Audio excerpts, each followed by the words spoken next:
To the moon ang kilig ng isang kapatid natin sa London matapos makita ang House of the Dragon star na si Emma Darcy.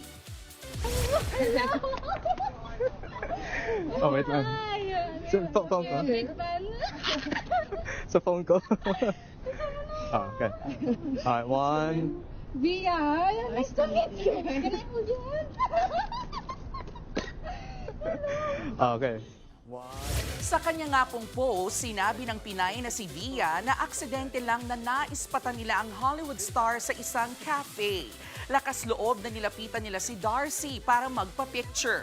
Bukod sa pumayag, ang linyang nice to meet you at shake hands with Darcy ang talagang nagpakilig kay Via. Si Emma Darcy ay nakilala sa kanyang character bilang si Rhaenyra Targaryen sa fantasy drama series na House of the Dragon.